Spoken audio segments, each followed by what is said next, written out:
was nothing, just lights in the trees, a trick of the frost, a ghost on the breeze. But I saw a mirror older than me, staring through time like it wanted to speak. The forest went silent, the world held its breath. Something was watching beyond life and death. We stepped through the green, boots breaking the seal, not chasing a light, but something too real. I came back with salt on my skin, my mind split wide when the storm got in. They call it a test, but I know the deal. History blinks beneath the green veil.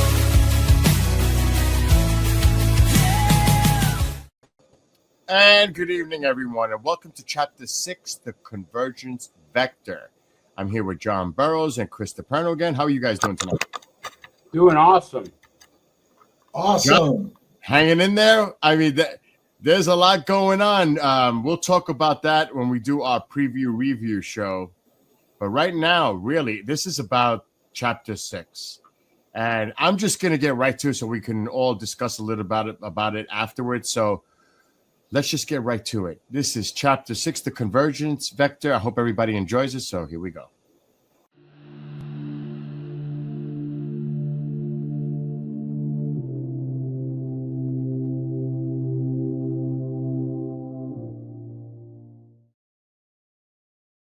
The forest had called them again. Chapter 5 left us with the signal stirring once more. Jack Barrett awoken by something older than memory and deeper than time itself. He had sensed it from the start, but now the phenomenon was no longer content with echoes. It wanted presence, and it had marked them. Jack wasn't the only one pulled back. Sergeant B had also begun to remember, pieces fractured by chemical veiling, stitched together by something he couldn't name. The memory blocks were failing, and the phenomenon knew it. During the second night, while the base slept under stars veiled in frost, Sergeant B had encountered the anomaly. Lights that weren't lights, sounds that bypassed the ears. A question that embedded itself in his spine: who are you? But neither man was given time to process what had happened. Their return to duty was rapid, their minds altered, their memories surgically reduced. Only Pike knew why. Dr. Christopher Pike had monitored every burst, every pulse, every irregularity. Jack's neurological data didn't just spike, it harmonized. And when the signal flared again, Pike knew it wasn't done. That's why he stayed close. Not as a handler, but as a witness. Now Chapter 6 begins. The timeline fractures again. A surveillance team is dispatched. The phenomenon begins to show signs of agency. Jack and Sergeant B stand at the edge of a second encounter, and this time, others are watching. The question is no longer what they'll see. The question is, who will return?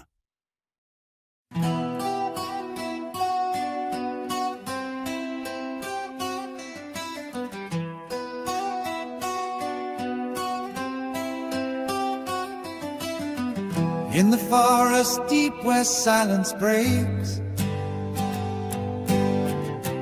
time unwinds and memory wakes. The lights return like ghostly drums, calling back the ones it summons. Static hums beneath the skin. The air folds in and breathes again. Footsteps vanish in the frost. Two men found, but one is lost. The threshold breeze and we walk through, past the veil of what we knew. Signals pulse from underground, where the old lies are unbound. Truth was never far from reach, it lived beneath the shattered breach.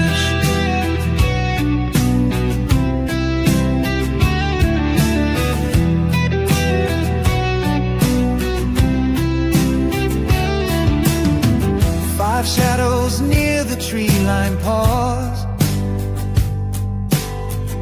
their ranks held fast by unseen laws. A beam descends without a sound.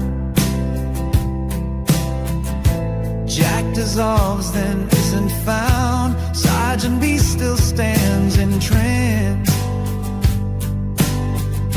as if he's heard the forest chant. Pike records, Voss turns pale. Hunter Green begins the tale.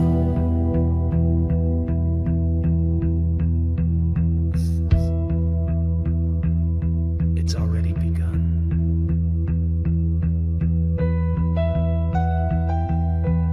It never ended.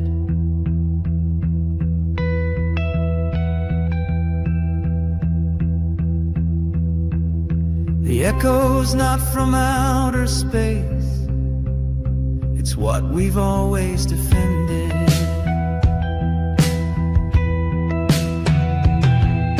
The threshold breathes and time stands still. The forest bends to unseen will. Witnesses now altered men, trying to unsee what they saw then. But the veil won't hold for long. The signals learned our song.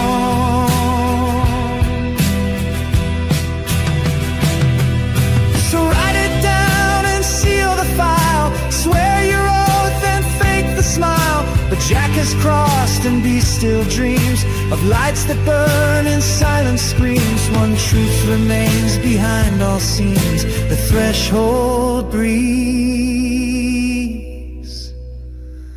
and it remembers.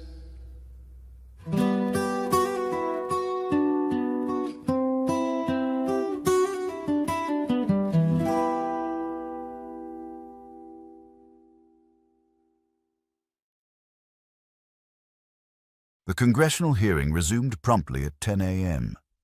The air inside the vault was colder and more sterile than before. Jack Barrett sat forward once again. Beside him, Dr. Elias Voss adjusted his glasses. The chairman cleared his throat. Dr. Voss, let's return to your prior testimony. You indicated that the Rendlesham encounter had measurable effects on both perception and time. Voss nodded. Yes, that's correct. And you've previously stated that the effects align with phenomena outlined in the UK's Project Condon? They do, specifically the sections relating to charged plasmas affecting neurological function and temporal coherence in observers. Jack's brainwave patterns. They were altered, not randomly, but in patterned, harmonized response. One of the junior committee members interjected, "How much of our current technology traces back to what was learned that night?" Voss hesitated. "Much of it," he said. "Signal conditioning, predictive modeling, inertial dampening prototypes. Even some of the hardware involved in the Nimitz Tic Tac incident had fingerprints that began in East Anglia." Another member leaned forward. "Are you saying Rendlesham led to the Tic Tac?" "In part.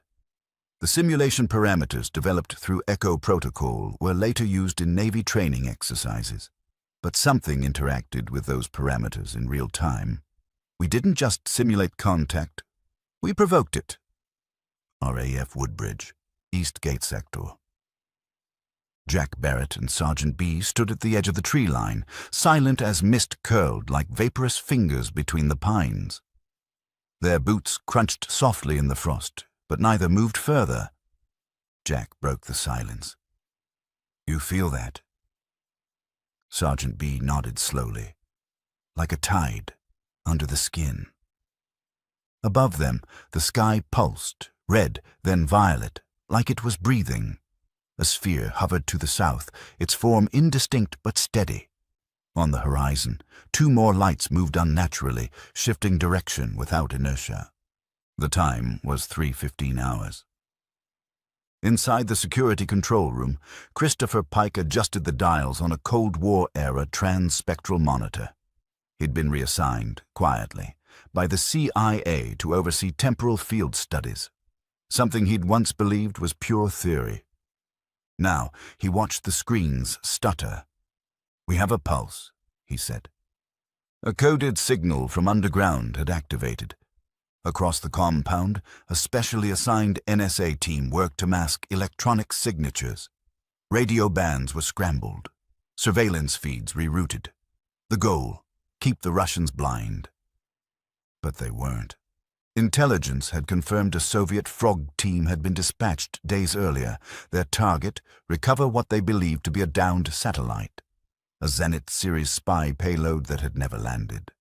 What they didn't know was that it had been vaporized mid-descent by a classified radar harmonic field, one designed by the same minds behind Operation Echo Protocol. The cover story had already been staged. The wing commander was briefed in vague terms: routine exercise, possible foreign intrusion, a need to test readiness. If the lights returned, if movement was seen, he would send men. That was all Pike needed. The forest activation. The 5-man Air Force team dispatched by the wing commander consisted of Captain Devin Haynes, Technical Sergeant Luis Moreno, Senior Airman Trent Vickers, Airman First Class Neil Avery, Lieutenant Colonel Ross Denning, team lead. As they stepped into the tree line, they moved cautiously, night vision scopes sweeping the shadows. Vickers paused first.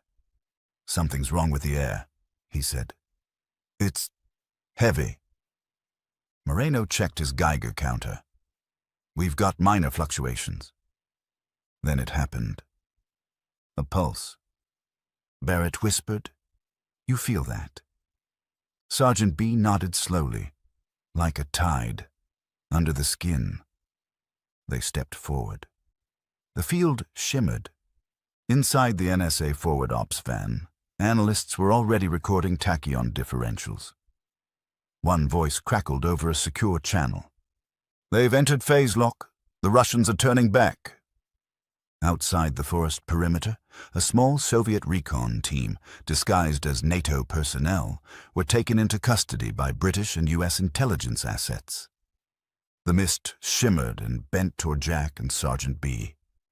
A cone of light enveloped the two men as the time dilation bubble formed. Jack turned briefly, his eyes glowing faintly, and then, as if pulled by invisible strings, he vanished. No flash, no sound, just gone. Sergeant B stumbled backward, collapsing to one knee. "Jack!" he shouted. But there was no answer. Avery's voice trembled. "Did you see that? He just phased out." Captain Haynes immediately called for containment, but communications were distorted. Back at the command trailer, Pike stood frozen. "They saw it," he muttered. Dr. Elias Voss looked pale. "The field pulled him. We thought it was ambient. It's targeted." Hunter Green entered the room, face like stone. "Lock it down," he ordered. "They saw too much." "Those men are witnesses," Pike argued. "Then make them assets," Hunter Green said. "Or ghosts." Debrief room Echo. 1 hour later. Jack was still missing. The 5-man team was contained along with Sergeant B. Lieutenant Colonel Ross Denning and the rest of the recon team sat in silence. In front of them, Dr. Voss deconstructed the telemetry data on a glowing screen. "This isn't random," he said. Barrett's interaction triggered a feedback loop. The structure responded to him. The Soviets were after a satellite. We were after what came after. Pike added, "They didn't just witness a phenomenon, they witnessed the next step in its evolution." Hunter Green crossed his arms. "From this point forward, I'm taking lead. Lock down the logs. Debrief these men separately. No record leaves this facility." He turned toward Voss and Pike. "We don't have time for caution anymore. The phenomenon made its move." Voss whispered, "And Jack Barrett's no longer in our timeline." Hunter Green's voice dropped. "Then we'd better find out where he is." They had been told to observe, to record, to stay just far enough back. But distance meant nothing in the Rendlesham anomaly. The 5-man Air Force surveillance team, Major Ethan Rourke, Captain Dylan Sharp, First Lieutenant Kai Soto, Technical Sergeant Brennan Vale, and Lieutenant Colonel Marcus Holden, had witnessed something no training could prepare them for. From the frostbitten tree line, they saw Sergeant B immobilized mid-sentence, his body caught between motion and stillness. They saw Jack Barrett move forward, then disappear, not like a man cloaked, but like a man erased. Not gone. Absorbed. Holden tried to radio command. Static. Sharp attempted visual lock. No response. And then came the pulse. Bright, fluid, folding light around absence. Madge Rourke dropped to his knees, unable to breathe. Vale whispered, "It's seeing us." When the light finally collapsed, only Sergeant B remained, barely coherent. Jack was gone. The trees no longer whispered. They echoed. Back at command, Dr. Voss and Pike scrambled for an explanation that could fit inside a classified briefing. They couldn't find one. CIA analyst Christopher Hunter Green made the call. From now on, he would lead. The timeline was collapsing, and the cover story was no longer optional. It was mandatory. Jack Barrett has crossed the veil. In Chapter 7, we enter the Echo Interior, a dimensional overlay where Jack awakens not in space, but in time. His body is present, but his mind is untethered. He hears voices, some human, some not. He sees future versions of himself, and he isn't alone. Back on Earth, the Langley team prepares for containment. Sergeant B begins to change, and the first signal from deep beneath Capel Green transmits back. Its message is not a warning. It's a countdown.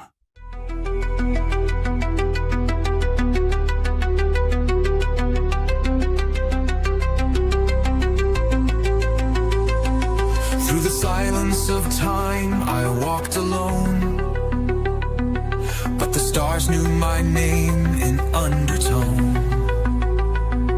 From Rendlesham woods to Saturn skies, I carried the echo, I lived the why. It wasn't the end, it was unfolding. Not contact made, but truth beholding. Beyond the war, beyond the flame, we weren't just shadows, we became. We became the song inside the lattice, carved in light, born from the static. We became. All right, gentlemen. We just seen this Chapter 6, and I gotta say, here we go. This is where it looks like it's really going to get intense. Not like it hasn't already, but now we're getting into the meat and potatoes of this whole book series. The chapter series. I'll go to Chris first. Chris, what is your impressions about Chapter 6 and the information contained in it? Well, as you know, we're starting to learn more about the Tic Tac and what the people say. We're learning more about how I believe that John became a conduit, because both sides were expecting some stuff to happen. And so Chapter 6 draws you into that, brings you in and says, hey, we're meshing together. We're getting information from the outside entity, and both are being brought together.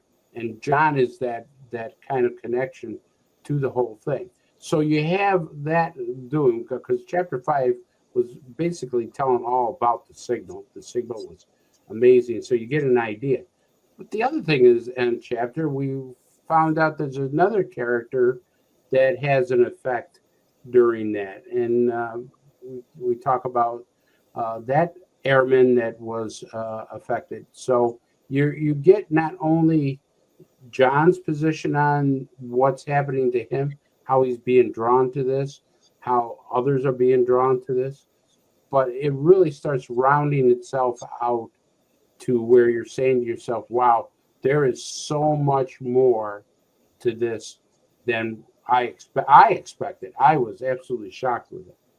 The thing, I think you're referring to the character Sergeant B, if I'm correct, Chris? Sergeant Bass or Sergeant B, one of the two. Yeah. Yeah, it was amazing to see that. And then I don't want to give too much away, but as we talk about John's, I don't want to say disappearance, John's absence during the thing, that things start to happen.